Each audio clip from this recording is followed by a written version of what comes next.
Olá pessoal, aqui quem fala é Michele Camargo dos cursos de Engenharia e CIA e hoje nós estamos aqui com o Osmar, engenheiro mecânico, especialista na área de logística e vamos estar conversando um pouquinho a respeito deste assunto. Osmar, por favor, fala um pouquinho sobre os seus livros ou como foi a sua contribuição nesse tipo de atividade, né? Obrigado, Michele. Boa tarde. Eu me chamo Osmar Martins, eu sou engenheiro mecânico. Por ser um programa de MBA no INSPER, me especializei em logística empresarial e negociação pela Getúlio Vargas. Tive a oportunidade de escrever esses livros pela Anhanguera Educacional, são livros ligados ao programa de tecnologia logística, em um deles falando sobre custos logísticos e um outro sobre administração de materiais, que de certa forma irá pautar a nossa conversa ao longo dos próximos minutos. Legal, muito obrigado por ter vindo, por ter aceitado o nosso convite. Eu que agradeço a oportunidade. Dessa nossa atividade aqui. E a gente está falando aqui de logística, né? E aí a minha pergunta inicial, até mesmo para despertar o interesse do nosso ouvinte aqui, aonde está a importância da logística pensando do ponto de vista da engenharia, né? Por que o engenheiro precisa saber disso? Essa, de repente, é a pergunta que a pessoa está fazendo ali, né? Ok. É bastante interessante a gente imaginar como os produtos, como é que o fluxo dos produtos, dos materiais acabam ocorrendo. Quando normalmente a gente vai ao supermercado, nós temos a disponibilidade dos produtos nas gôndolas dos materiais. Às vezes somos vítimas de todas as técnicas de marketing que estão lá para induzir o consumo, mas existe toda uma engenharia por trás para que esse produto esteja efetivamente materializado naquela gôndola, naquela disposição, com embalagens adequadas, com um quantitativo adequado e etc. De forma bastante simples e resumida, logística é a arte de conseguir levar produtos do ponto A para o ponto B, utilizando a melhor técnica, dispondo da quantidade de menores recursos ou gastando o menos possível para que essa atividade ocorra. Porém, você tem efetivamente um exército de pessoas ligados à área de planejamento, de demanda, movimentação, transporte, armazenamento e etc., que fazem todo o manuseio desse material, desde do primeiro fornecedor que fornece a matéria-prima, passando por todo o processo de montagem dos produtos, armazenamento nos depósitos, até ele chegar efetivamente no grande varejo e estar disponível para os consumidores. Existem muitas técnicas e a utilização dos engenheiros para que tudo isso ocorra, ela é fundamental. Legal. É isso que eu ia fazer a pergunta, né? Eu acho que você acabou respondendo. O que é logística e administração de materiais? Seria exatamente toda essa engenharia, digamos assim, por trás do material estar disponível para alguém comprar. Seria esse o processo, né? Exatamente. Quando a gente olha para a logística, ela é bem abrangente. E você tem dentro dela diferentes disciplinas que juntas fazem no final esse exercício que eu comentei de levar o produto do ponto A para o ponto B. A administração de materiais é uma dessas técnicas que envolve compras, que envolve previsão de demanda, que envolve o follow-up junto aos fornecedores para que as quantidades compradas cheguem dentro das janelas de entrega que são previamente determinadas, de forma que os níveis de estoque dos produtos nos fornecedores e nos depósitos das fábricas, ou mesmo nos depósitos varejistas lá no final da cadeia, fiquem dentro de um limite desejável para se evitar a ruptura. O que é uma ruptura de estoque? É quando efetivamente faltou o produto na prateleira e eu não consegui fazer aquela ação prevista. Mas também que eu não tenho uma quantidade em excesso. Excesso de estoque vai denotar dinheiro parado, custos adicionais de armazenamento e de movimentação, risco da perda da validade do produto. Quando você está lidando principalmente com alimentos e bebidas, o produto tem uma vida útil, um shelf life, e ele pode efetivamente acabar vencendo dentro de um estoque. Então tudo isso precisa ser bastante planejado. Eu vou tomar inclusive a liberdade de alongar essa explicação e colocar um pouco da indústria farmacêutica, que além da data de validade tem toda a história do controle de lote, porque alguns medicamentos precisam que o lote seja registrado e monitorado, que você faça a rastreabilidade disso, para evitar que produtos com data de validade ou com lotes diferentes sejam distribuídos para diferentes hospitais. O que eu estou querendo dizer com isso? Eu posso ter pequenas diferenças de lote na produção de determinados medicamentos. A garantia de que aquele medicamento vai ter exatamente o mesmo efeito se dá quando eu consigo ter todo aquele medicamento registrado sobre o mesmo lote, porque significa que todo ele foi produzido dentro daquela janela de produção. Faz bastante sentido para a indústria farmacêutica. No resto do universo logístico talvez não faça tanta diferença. Você comentou aí uma terminologia que eu particularmente desconhecia, que é o shelf life. Talvez seja uma dúvida também de quem está nos ouvindo. O que seria exatamente esse shelf life? O shelf life é a vida útil do produto. Então vamos pensar no iogurte. O iogurte tem no seu rótulo a informação do lote, a data de fabricação e a data de validade. O shelf life é a diferença entre a data de validade e a data de fabricação. Isso é o período pelo qual eu posso consumir o produto com segurança e sem ter nenhum risco de consumir algo de forma indevida. Após essa data, é obrigação da rede varejista fazer o recolhimento do produto e colocá-lo para descarte. Isso ajuda a explicar porque de vez em quando nós temos aquelas promoções relâmpago e miraculosas com 90% de desconto.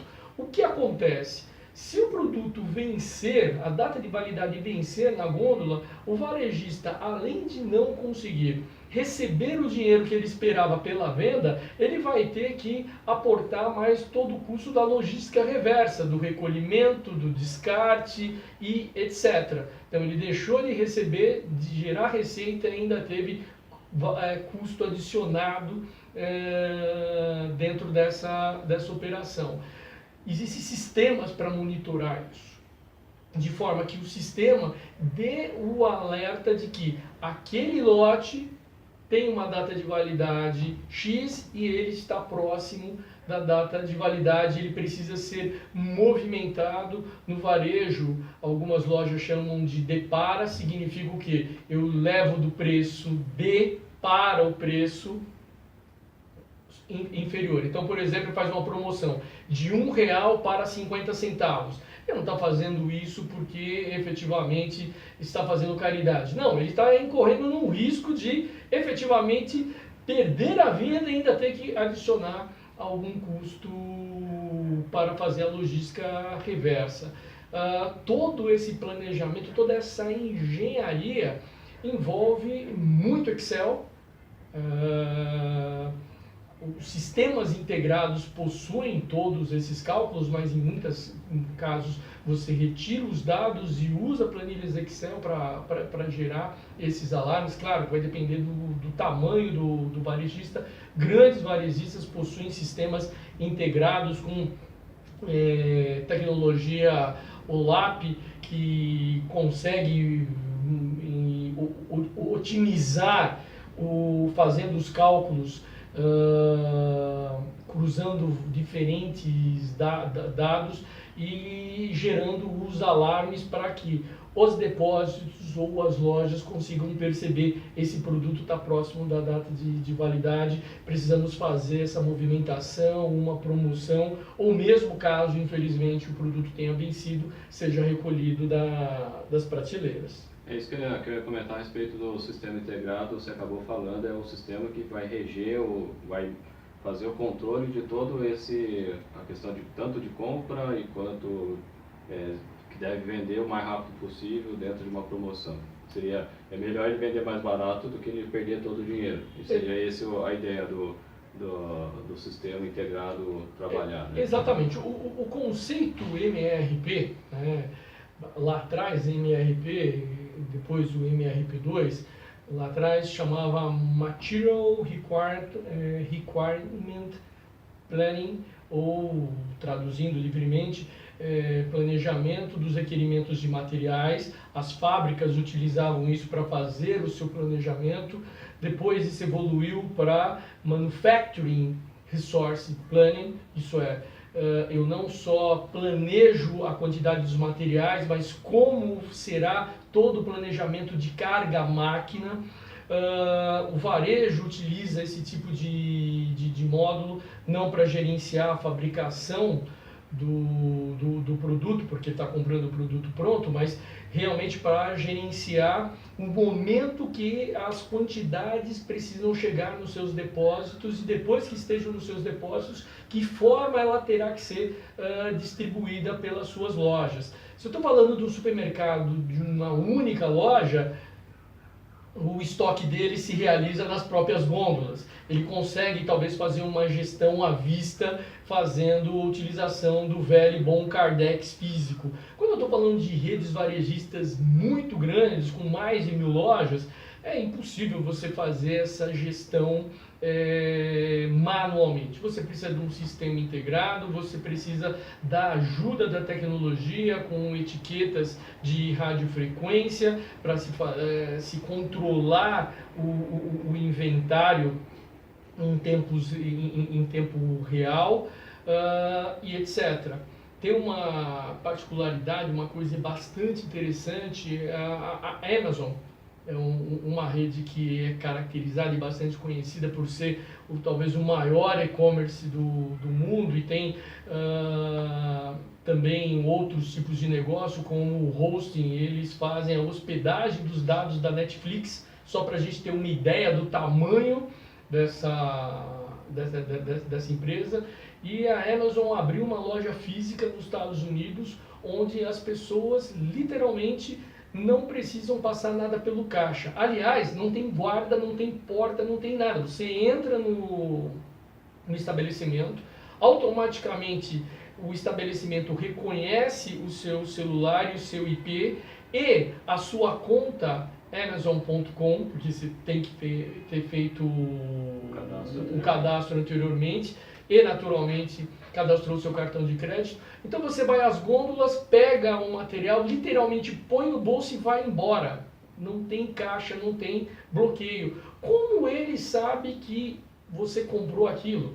Você tem toda a questão do monitoramento através de radiofrequência, monitoramento facial seu com o seu celular. Isso é, ele correlacionam diferentes informações e você consegue entrar, pegar e sair sem precisar dar satisfação para ninguém. Você, no fundo, está dando a satisfação para o sistema que leu as suas informações. Tudo, né? Vai aí uma dica, né? Cuidado com aquilo que você publica nas redes sociais, porque o Big Data e metadados está capturando tudo que você faz na web. Então, pelo que você está falando, o sistema integrado de compras e aquisições, ele resolve todos os problemas de materiais e serviços. Ele pode resolver, claro. existem empresas em diferentes estágios de evolução. Existem empresas que fazem gestão das suas compras com planilha Excel, porque elas são empresas menores e isso funciona muito bem. Eu tive a possibilidade de desenvolver um sistema, um MRP para uma pousada em Ubatuba, onde nós desenhamos a ferramenta de forma que se lançava tudo aquilo em termos de hospedagem, tudo aquilo que era comprado, haviam diferentes códigos, então as pessoas digitavam aquilo, montavam o banco de dados, desde que elas obedecessem os requerimentos que nós criamos dentro da planilha, e aquilo gerava o demonstrativo de resultado mensal da empresa de forma automática. Então, se você tinha a disciplina de lançar cada um dos eventos, fosse a recepção do hóspede,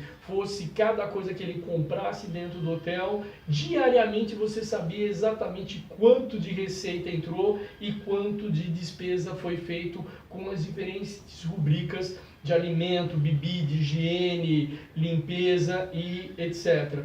Então, vai depender do estágio de evolução. Existem sistemas extremamente sofisticados como SAP, Oracle, o a TOTUS possui também sistemas, o Proteus, que fazem toda essa engenharia calculando todos esses dados através de bancos de dados. E aí eles utilizam as diferentes ferramentas de integração, e aí a gente está entrando um pouco em tecnologia da informação, e isso tudo integra. Ok, sou uma empresa pequena, não consigo ter capital para fazer isso. Existe software house de menor custo, que fazem isso também, sistemas integrados menores, mas que têm basicamente a mesma lógica, e no limite você consegue fazer isso na planilha Excel.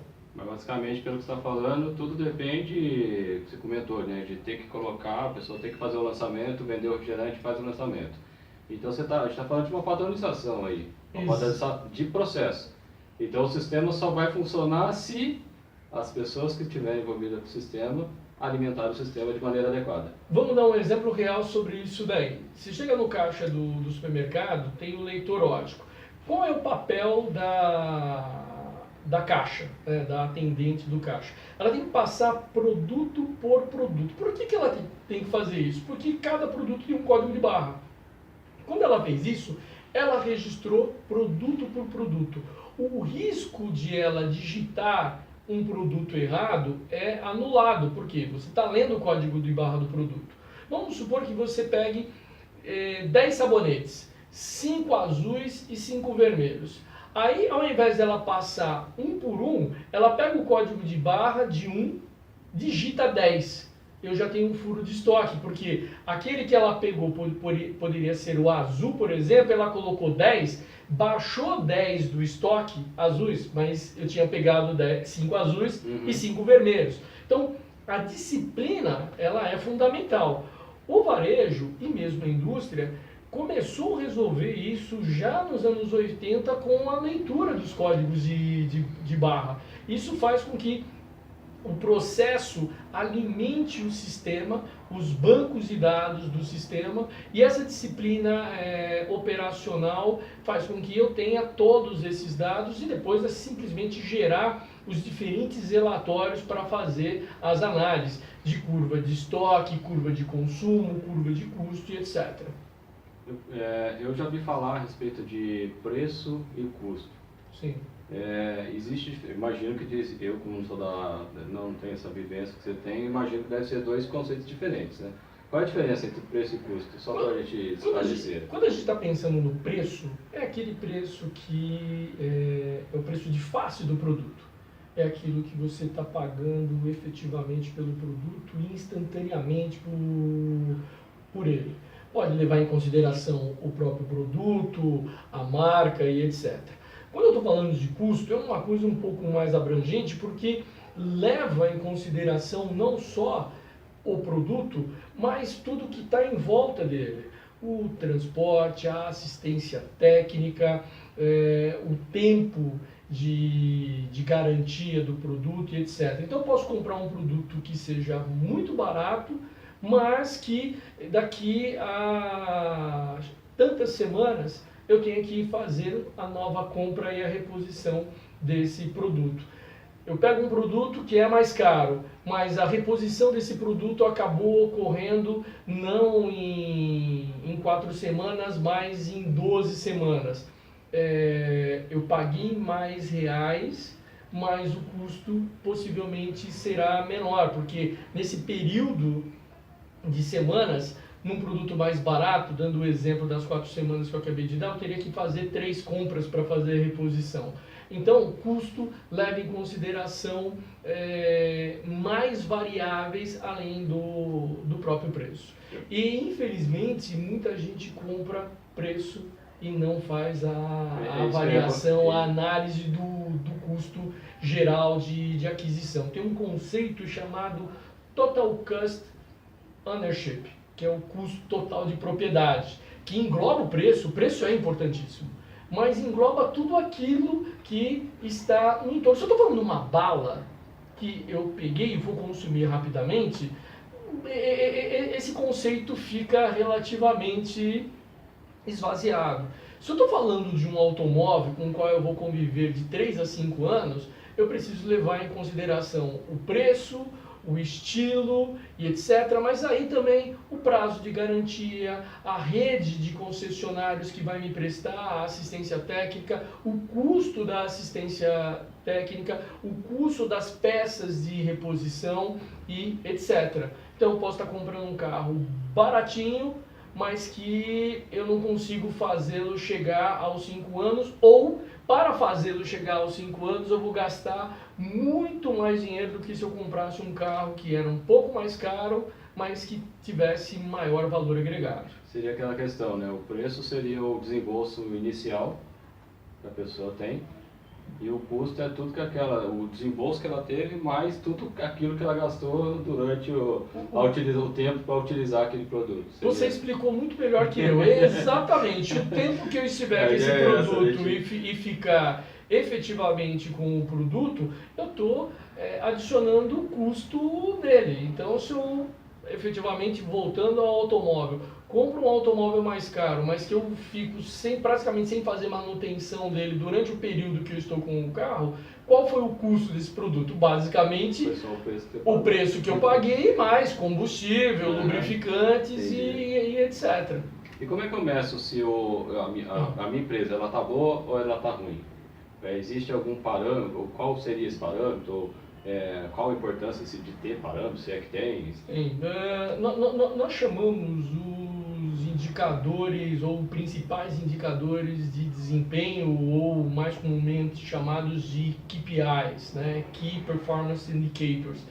Esses indicadores, que em muitos casos são a base para uma plataforma integrada de monitoramento que foi criado lá no passado pelo Robert Kaplan, e eu não vou lembrar o parceiro dele, que é o conceito de Balance Scorecard, onde você tem um grande painel onde todos esses indicadores se conversam e você consegue monitorar aquilo que você deseja monitorar. Receita, custos, custo do metro quadrado numa loja de varejo, por exemplo, custo do homem-hora dentro de uma fábrica, o custo de reposição de uma determinada peça num equipamento que faz movimentação vertical, custo de reposição de uniformes, por exemplo. A gente fica às vezes muito ligado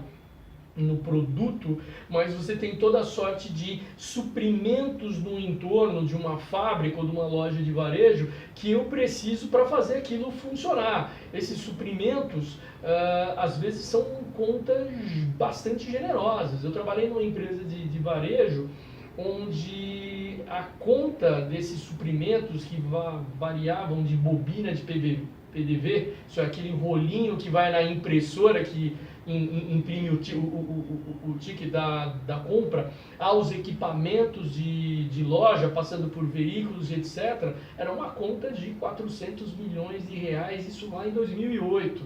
Então, suprimentos é uma coisa bastante importante.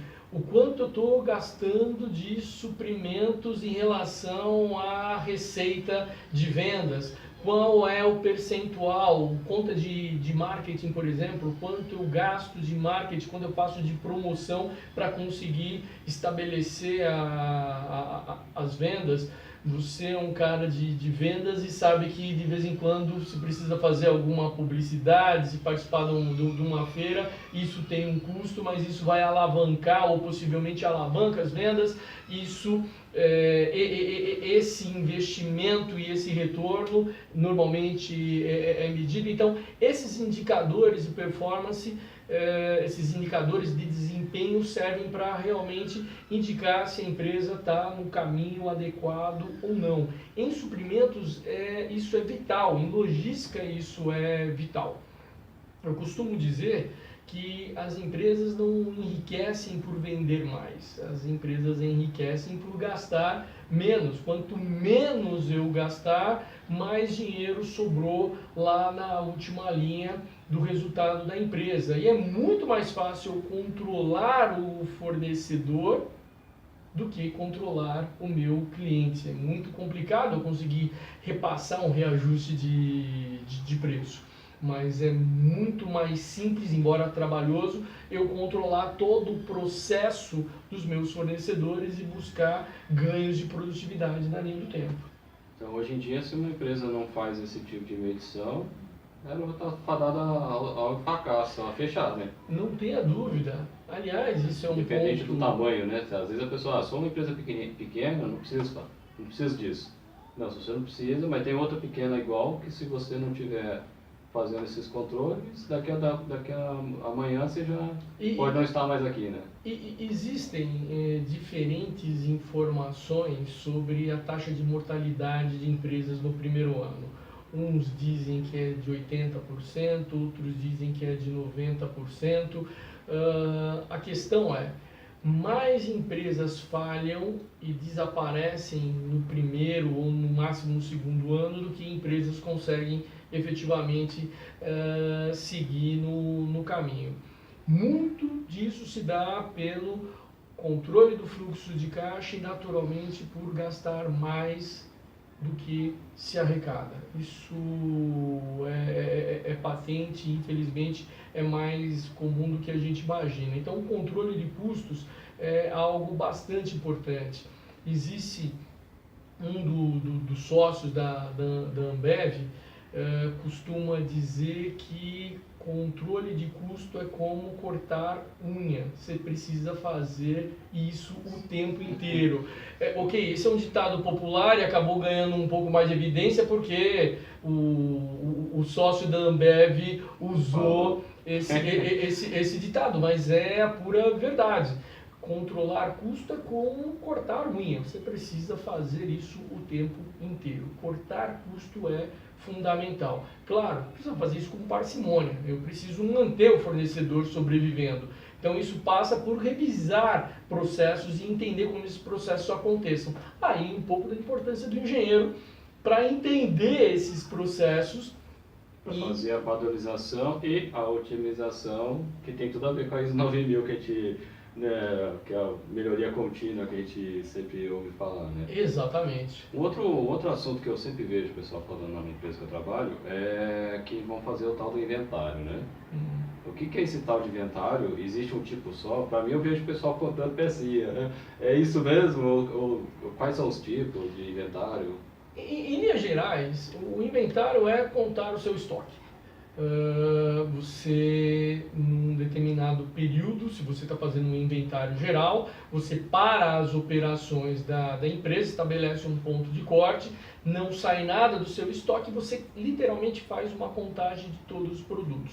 Normalmente essa contagem é feita de forma cega, então você tem as pessoas vão, fazem a contagem, trazem a contagem, isso é digitado no sistema e isso deveria bater com a quantidade anterior, então esse estoque está batendo, esse estoque está zerado em termos de inventário. Uma outra técnica que se estabelece é você fazer um inventário rotativo, principalmente quando eu tenho peças de grande valor agregado e às vezes que tem uma possibilidade de extravio, você conta o seu inventário todos os dias de forma aleatória, de forma que no final do período você contou todo o seu estoque uma única vez e aí você fecha e faz o inventário geral. Quando você estabelece esse inventário rotativo, o risco de você perder peças dentro do seu inventário ou ver o extravio ou utilização de peças de forma indevida, ele é bem menor.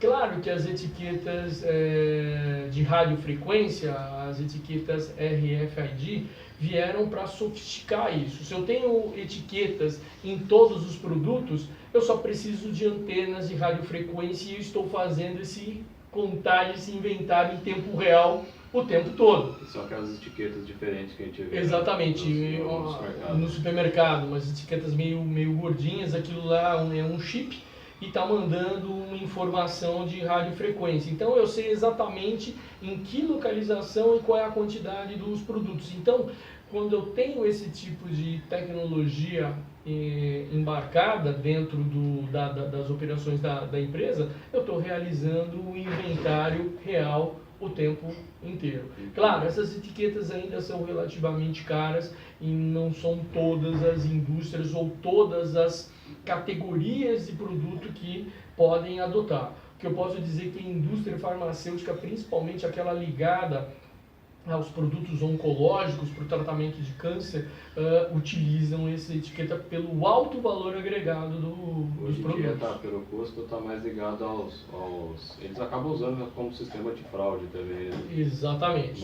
É uma forma de você ter um outro sistema ponto de fraude. onde entra o engenheiro, né? Sim. Não o mecânico que não faz isso, mas os engenheiros eletricistas, eletrônicos, enfim, né? O pessoal da área técnica aí, ou dos engenheiros da computação, que deve estar por trás desse sistema engenhoso aí, né? Sim, os engenheiros de software têm que estar planejando todo esse tipo de sistemas, mas não mais disso apoiando no que diz respeito ao planejamento. Escrever as linhas de programação é algo desafiador, não tenha dúvida, mas alguém teve de escrever o algoritmo, alguém teve de pensar no fluxo, no processo. O engenheiro mecânico acaba tendo um papel fundamental nesse aspecto. Entendi. E existe alguma prática, além dessa da etiqueta, que possa contribuir para esse trabalho de inventário que possa ser feito? Boas práticas, digamos assim, que se faz todo dia para facilitar, né? Que pode ser feito, né? Principalmente para quem não tem ainda recurso para fazer investimento. A automação de um estoque, hoje é praticamente fundamental. Então, se o investimento não vai ser tão pesado com etiquetas de radiofrequência para que você tenha esse inventário em tempo real, você tem etiquetas de código de barras e leitores a laser desses códigos facilitam bastante essa leitura. Eu lembro de uma empresa, dessa mesma empresa de varejo que eu comentei, os inventários das lojas são feitos com esses leitores, com esses coletores. Então todas as peças têm o leitor de código de barra. Então você passa primeiro por uma preparação, você arruma a loja. Então você coloca todos os produtos iguais na arara de forma organizada, você arruma toda a loja e aí depois quando você vem com o leitor, você faz o inventário numa velocidade muito grande. Então passa pela organização primeiro e depois você faz a coleta dos dados com muito mais velocidade.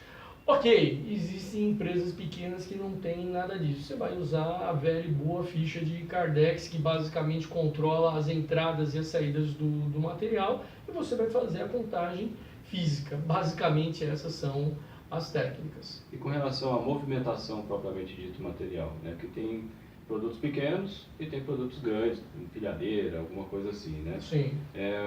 O que, assim, sei lá, três sugestões ou 3 ações que todo funcionário desses setores deve fazer, sei lá. Bom, primeiro a gente precisa pensar, principalmente no estoque que é verticalizado, que eu não devo colocar os produtos que têm um giro muito alto em posições porta-pallet muito elevadas, porque eu vou colocar uma empilhadeira subindo e descendo caixas com uma frequência muito grande. Então esse estoque deve estar num nível um pouco mais baixo, que permita essa movimentação com um risco um pouco menor. Eu preciso deixar as ruas desses depósitos o mais desimpedidas possível, também por questão de fatores de risco. O monitoramento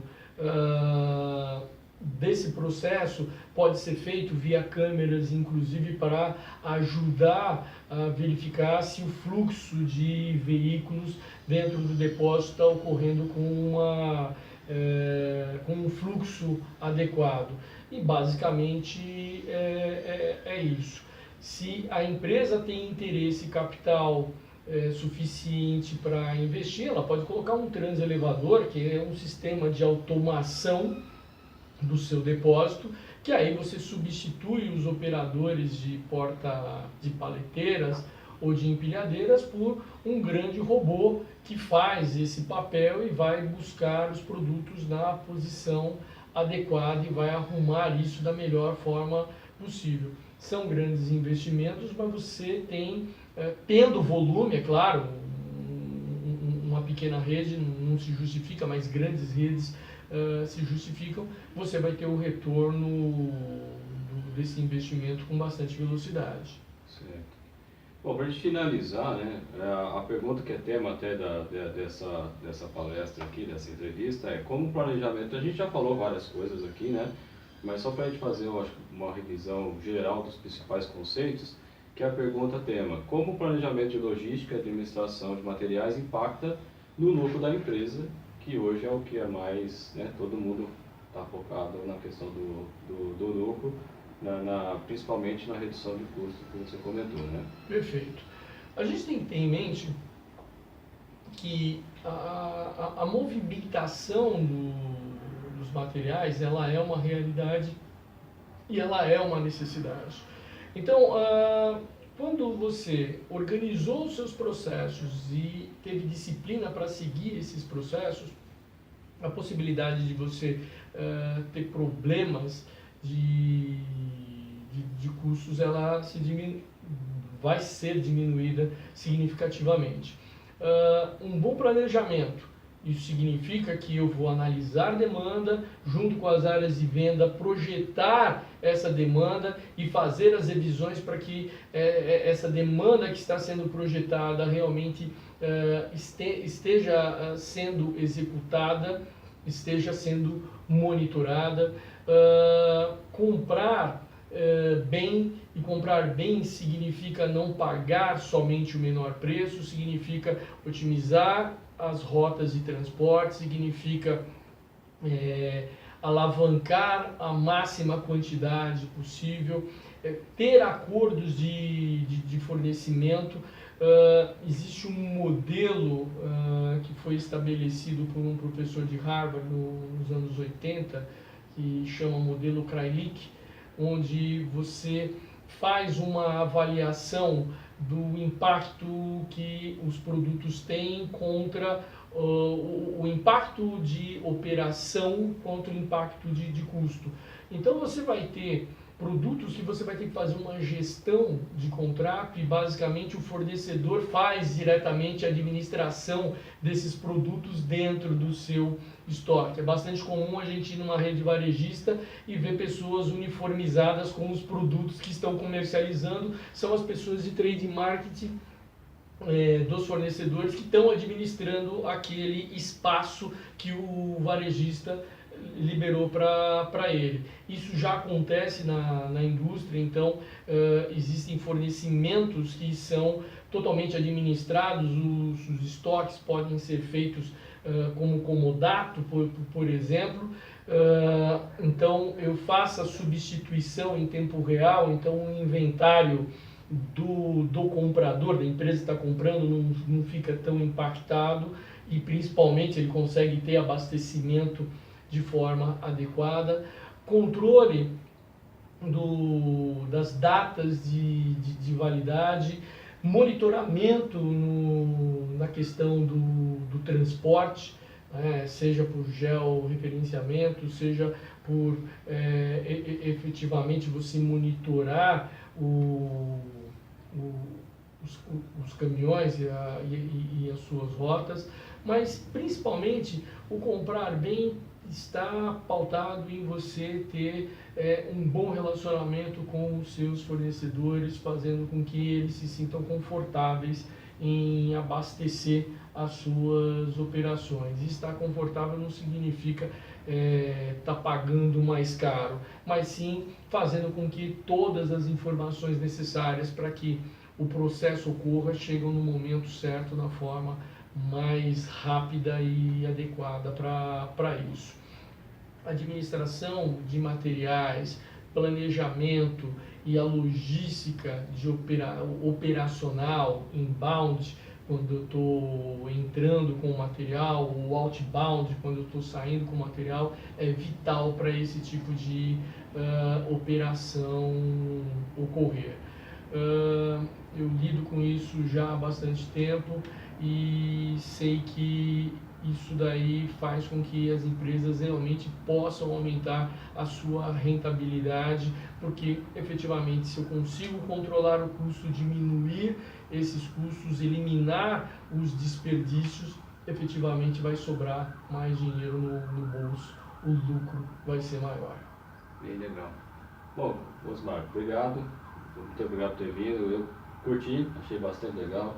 Eu acho interessante também que normalmente a gente quando está na faculdade, provavelmente você deve ter passado por isso também, a gente imagina que a gente, principalmente mecânico, né, nós somos, a gente vai trabalhar numa indústria, né? E muitas vezes a pessoa não pode ter uma oportunidade no grande varejista, na parte de manutenção ou na parte de planejamento, como você comentou, que eu particularmente desconhecia, né? Então isso que a gente está sempre aprendendo. E muito obrigado por ter aceitado aí o nosso convite para participar desse projeto. Eu gostaria que você deixasse o contato, se a pessoa quiser contratar os seus serviços, né, como que ela pode chegar até você, né, de que maneira, WhatsApp, e-mail, enfim, né, por favor, fique à vontade. Ok. Bom, muito obrigado, Michele, por ter proporcionado essa oportunidade. É muito bom falar sobre aquilo que a gente faz e gosta de fazer. O comentário final é que engenheiros dominam o espaço dentro das grandes consultorias. Então, Accenture, Roland Berger, Art Kearney, Deloitte, KPMG e etc., tem exércitos de engenheiro trabalhando em toda essa parte de consultoria, de administração de materiais, de gerenciamento de cadeias de suprimento e strategic sourcing, ou compras estratégicas. Então, esse é um nicho que às vezes as faculdades não informam de forma tão adequada, mas tem um mercado muito grande nessa questão dos bastidores, não necessariamente no piso de fábrica, mas trabalhando com o cérebro na organização, sendo grandes maestros desse processo. E eu lido com isso há mais de 20 anos, na indústria, no varejo e em serviços, e posso garantir, o engenheiro, seja mecânico, o engenheiro eletricista ou qualquer outra modalidade, tem espaço na área de administração de materiais, no strategic sourcing, e são muito bem-vindos dentro dessa área, realmente ocupam um espaço de destaque. Os meus contatos, o meu telefone, que também é o WhatsApp, 11 9 8212 9219, o meu e-mail, osmar@dmsupplychain.com.br, vou repetir, osmar@dmsupplychain.com.br, e também eu tenho um e-mail acadêmico, onde eu troco impressões com alguns alunos em programas de pós-graduação, que é o prof.eng.osmar.martins@gmail.com.br. Mais uma vez, muito obrigado pela oportunidade. Muito obrigado, Osmar. Espero que vocês tenham gostado da nossa entrevista, que ela venha ser valiosa para vocês. Aqui embaixo também nos comentários você pode deixar as suas impressões, e os contatos também que o Osmar comentou aqui também vai estar aí para você acessar. Beleza, pessoal? Um abraço e até a próxima.